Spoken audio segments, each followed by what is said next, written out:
Good morning, everybody. Welcome to Sports Shorts Daily. Ronnie, meat and seafood. I'm joining you here in the Louisiana Sports Hall of Fame studios. And of course, we're presented by LaBerge Casino, which is where Sports Shorts Radio will be this Saturday morning from 10 until noon. Today on Sports Shorts Daily, we're going to talk a little bit about, of course, LSU's women won again. They're now 20-0. After a victory last night on the road at Alabama. Wasn't even close, dominant fashion. They won that game. They next play again next Monday at home against Tennessee, against the Lady Vols. So giant crowd, of course, will be on hand for that. And LSU's men, they've only won one game in the SEC. That one game came in the first game they played in the SEC this year against the Arkansas Razorbacks when they were, I believe, Tommy, were they like a 4.5 point dog at home? I think something Two and like a half, 3, 4. It was in that neighborhood. Yeah, under 5 point dog at home, and they wound up winning that game. But now they find themselves a 12.5 point dog on the road in Fayetteville. They are trending in the wrong direction. Both Tommy and I loaded up on Arkansas tonight, as well as you should. LSU's men's team hasn't done anything to just prove that they're going to cover that 12 points on the road at Arkansas. Also, NFL football, TK, the latest lines on the matchups this weekend are? We've got some movement on the Bengals, Chiefs matchup in Kansas City. That's the second game of the doubleheader. Bengals are now favored by 1.5, maybe 2, depending on where you shop. I'm sure it's directly related to Patrick Mahomes' right ankle, the high ankle sprain. Coach Andy Reid said he's playing. Patrick Mahomes has said he's playing. And I'm sure he's going to give it a go. If I had to bet a Diet Coke on it, I think he's going to give it a go. But the question will be, Tony Romo accurately pointed it out last week on the broadcast. You said it yesterday. You can play that day. You can tape it up. You can shoot it up, take a pill, and play. It's what does it feel like 24 hours later and 48 hours later? And Romo summed it up. His athleticism will be extremely limited. And that's a key part of his game, whether he's climbing up in the pocket or he's getting out of the pocket, left or right. I mean, that's part of his game. That's almost his signature. So that's why this line has moved. And then maybe people were listening to us yesterday when you say, don't bet against Joe Burrow. He might be the new guy that you don't bet against, Mahomes, Burrow. I mean, it's unbelievable. And Joe Burrow, and look, you got to credit that whole Bengals team. You don't get to the AFC Championship game 2 years in a row after you were garbage for 15 years without a good coaching staff and players who are committed. It kind of starts with Burrow, but I think cocky as he is, I think he'd be the first to tell you he can't do it without his teammates on both sides of the ball. So, no doubt about it. If you buy the line locally, if you get it in Louisiana where it's basically Joe Burrow Nation, you're going to pay more for that because all the money's coming in on the Bengals and Joe Burrow because of all the fandom. So you might get that 1.5 line nationally, maybe on a national app or someplace else, but in Baton Rouge and in New Orleans, Louisiana, you're going to pay more. So right now, my particular guy, it's -2 for the Bengals, and it may even continue to go up, as the money comes in. The other game, and so like I made the mistake, and I said this, and I'm never betting against Joe Burrow. Well, let me say this. I'm not going to bet against Joe Burrow for the next year. That's my commitment in 23 is for 2023. No matter what I think of the game, if the Bengals are going to win or lose, I'm not going to bet against him because I want to be able to enjoy pulling for him and Jamar Chase, as well as he's really good. And no matter what the line is, you got a chance. I got burned on the Bills game this past weekend. I learned my lesson. So now I put a little something on the Bengals -2 just so that I can be on the right side of history here. The other game, though, that I have a stronger opinion on is the Eagles versus the 49ers. The Eagles, of course, at home, they've been the number 1 seed. They were well rested. It showed against the Giants, a dominant performance. It was shocking how dominant they were, and in a 38-7 victory over the Giants at home. The 49ers, on the other hand, struggled. Even though Dak Prescott and the Cowboys played horrifically awful on offense, they only won by 1 score, 19-12. You've got a rookie quarterback, 7th-round draft pick who's lived the charmed life. But when's that bubble going to burst, especially on the road in a very hostile environment? Todd McClure, who played for the Falcons for over 10 years as a starter, said that the playing in Veterans Stadium is the most hostile place that he's played in his career, that you have to wear your helmet when you go to the locker room because they're throwing stuff at you on the field. And that's not even a division rival. The Falcons aren't even a division rival. So imagine what that atmosphere is going to be like this weekend over there in Philly. So that said, what's the latest on the line and your takeaway on the game? Well, that line hasn't moved. The Eagles are a 2.5-point favorite, and the over and under is sitting at 45.5. You check the weather report. You have to check it when we get closer to Sunday. They got it posted now, but check it. And I went with the Cowboys last week. One, because I thought the Cowboys were going to get to the Super Bowl. Two, the 49ers are on this long winning streak, and you got this, rookie quarterback, and sooner or later that bubble's going to burst. Well, it didn't burst the other day. Maybe it burst in Philadelphia. I'm taking stock in what Todd McClure said about how tough it is to go into Philadelphia and play, and he didn't go there every year and play as a division rival would.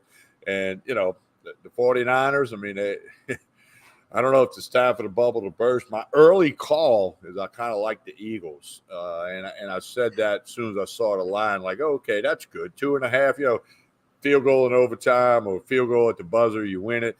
And Ronnie, I told you this earlier, Deebo Samuel scares the hell out of me. He might be the best football player in the league. He can play tailback, slot. He can get out wide. I mean, that dude's phenomenal.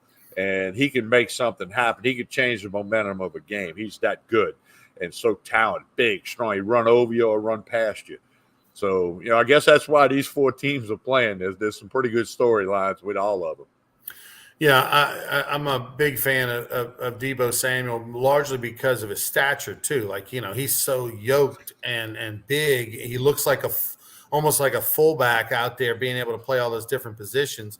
And they've got a couple guys like that, right? Christian McCaffrey's the same kind of guy. Obviously, he's not going to run over you as much, and he's shorter, but he, he can run, he can catch, he can play wide receiver, play in the slot, play whatever position you want him to play, pick up blitz and linebackers and things. I mean, they've got guys that are switchblades, and that's sort of what the league has sort of become right now. That's the trend. I mean, you look at an Alvin Kamara for the Saints, same way. You look at a Taysom Hill, who obviously plays multiple positions. You look at Jalen Hurts, who's arguably the MVP in the NFC this year. Not your traditional quarterback like a Brady or a Manning or a Breeze. He's doing it his own way. And, you're seeing the Cardinals run a similar style offense. And so the league is changing a little bit, and guys have to and they're getting players that can do those sorts of things and be on the field against different kinds of defenses. So whether it's nickel or whatever the case may be, Well, and the other thing too, Ryan, you got 2 very short lines, less than a field goal in both games. The wise guys think, both games are going to go down to the wire, and, time will tell whether that happens, but it's going to be tough to figure out your bet. Hey, do it, do your research, do whatever you do and get after it. It should be a fun Sunday. I'm definitely excited about these games. I think I agree. They can go either way, and they should be close. And obviously, if Patrick Mahomes was 100% healthy last week and they had rolled by 17, 21 points, like they probably would have had he been healthy, you might be looking at this thing a little bit differently. But now, Joe have a chance to go back-to-back Super Bowls. By the way, the Super Bowl in Phoenix this year. That makes it always interesting because the Phoenix Open is going on. The biggest golf tournament outside of the majors is going on at the same time. And there's going to be, literally 300,000 people at the Phoenix Open in the final round on Sunday, while you've got, 70,000 in the stadium for the Super Bowl. And the whole world is going to descend on Phoenix. Well, and they do move the tee times up on Sunday because of the Super Bowl. So they'll be done at like 2, 3 o'clock, where usually the leaders don't tee off till about that time in a typical tournament. So, but they do it. They know what's up. They know the drill. They've experienced it before, and they're going to experience it again. What a weekend to be in Phoenix. I think the nightlife might be kind of interested in Phoenix this week. I know Dirk Lockhart, a friend, a guy. He's going? No, he's going. He's going to the Phoenix. He always goes to the Phoenix Open, and he's going to Super Bowl as well. Ronnie, why are you not going? That's the question. Yeah. That's because But that's an expensive weekend, Coach. That's an expensive week. Like the Super Bowl tickets these days, like when the Saints played, and it wasn't that long ago, right? I mean, we're talking, 14 years ago now, 13 years ago. Technically, it was February of 2010, I guess. 13 years ago, that ticket that my brother and I went to the game and we bought, I think was 1,500 a ticket. each, Definitely not more than $1,500 a ticket. Okay. Now they were in the uppers, and the old with the Hard Rock Stadium now, which where the Dolphins play, which was Sun Life back then or something. It's a smaller stadium than the Superdome, so I think it only held like 62 or something like that. So the uppers is not very upper, and so even though our tickets technically were like the third to last row at the top or something, and we ended up moving down because we saw some open seats in the middle level, and so we moved down, but they weren't bad. I had to sit up there the whole game. I'd have been fine. But those $1,500 upper tickets are now 3,500. or more. $4,500 upper tickets, and Yeah, for the worst seats in the house. yeah, or more. So Yeah. yeah, but there's still going to be some building to be full.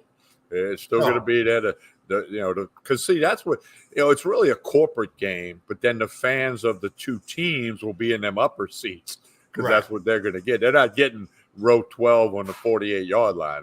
right. The fans aren't getting that. But that's going to be a great weekend. And oh, by the way, even though it's not happening in Phoenix, there's another sporting event going on that same day that's going to get a lot of attention here. That would be LSU women at South Carolina, which should be for all the marbles in the SEC. Low ground to cover between now and then, but you're not supposed to look that far ahead. We can do it. Kim Mulkey won't do it, and South Carolina won't do it, but we can look ahead to say, hey, you can watch. That's a 1:00 Louisiana time tip, so you can get up, get yourself going. You watch the women play at 1. Kickoff of the Super Bowl is going to be 5:30 or just after 5:30, so. That's going to be a special event for women's basketball and for LSU. Yeah, that's going to be gigantic. South Carolina, the number one team in the country, no doubt about it. Defending national champs, player of the year. Everybody's back. They're the LSU baseball of 23 for this year. They should win the national championship. They shouldn't lose a game. They don't have many chances for a hiccup, and this could be one of them. And of course, LSU. I think LSU basketball this year is a little bit overachieving. They haven't played the toughest schedule non-conference. Obviously, they're playing a tougher conference schedule now. This would be a giant challenge. I don't expect them to win. I think if they went there and just played them super competitive and it was a 5-6 point game, that would be kind of a win. Even though Kim Mulkey won't agree with that. I'm going to be like Kim Mulkey. I'm going to expect to win. Because you're just like her. So, all right, we move on to I guess LSU basketball's tonight. We already talked about that. Both of us are going against LSU men's basketball. Arkansas's got something to prove as well as take it out on them. LSU's women play again next week. We've got the two NFL games. We both agree on that. We both are taking the Bengals. We both are taking the Eagles. What else do we have, TK? What else is going on? Well, we got the Pelicans, who are in a midst of a losing streak. Won't have Ingram or Williamson again tonight. They're hosting the Denver Nuggets. Denver's in first place. How many have they lost in a row? 5. Good yeah, Lord. And they don't have Ingram, won't have Williamson, and the Denver Nuggets are first place in the Western Conference, and they're coming in as only a 1-point favorite against the Pelicans. The Pelicans got back-to-back home games, so you want to bet against them tomorrow night for sure on the old back-to-back theory. But I mean, I kind of like the Nuggets tonight, especially with Ingram and Williamson. Well, I mean, the Nuggets clearly must have some. They might be having an injury some people tonight or something. Yeah. So I don't know. I guess we have to look at all that before you place the bet. TK, do you have Apple TV? I do not. Okay. There's a documentary I watched last night. I binged on it 4 episodes in a row. It's a documentary about soccer. It's very educational, and I recommend I'm going to somehow got to get you to watch this because I am been 2000. I'm telling you, my life has changed since I discovered We Are Wrexham over the summer on FX. And then I went to a Premier League soccer game in September or early October in London. And now I've been all these documentaries. I've been grinding on all these different documentaries on Netflix and Apple and HBO and all that kind of stuff. All these different documentaries about different organizations and the history of soccer. Like I'm all in. I get it. I know why it's a world sport. I'm all in. But there's a documentary on Apple that you would like because it's about the business of sports, and it tells about the creation that they tried to do this Super League, and of course they, behind the cover of darkness, they formed this Super League, and then it got basically disbanded in about 48 to 72 hours. But it was a giant tsunami type thing that almost happened about 2 years ago, the spring of 2021. And I remember when it happened, but again, I wasn't into soccer. So you heard of the Super League, it came, and then a couple of days later it went away. And didn't really know fully what that meant. It didn't know what it meant.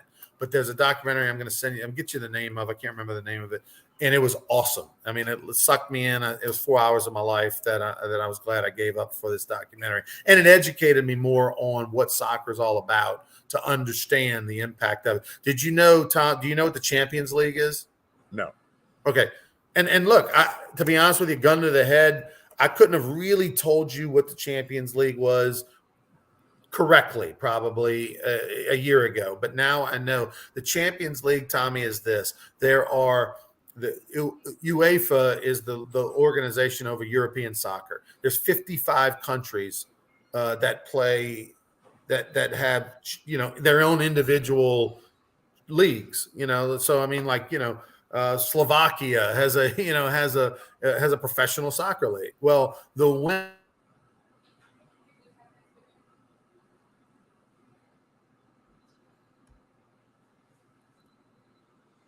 go to the top 4 teams go to the Champions League. Well, anyway, it's the Super Bowl of soccer. It's basically the championship. The winner wins all the leagues. It's the best club in all the leagues in Europe.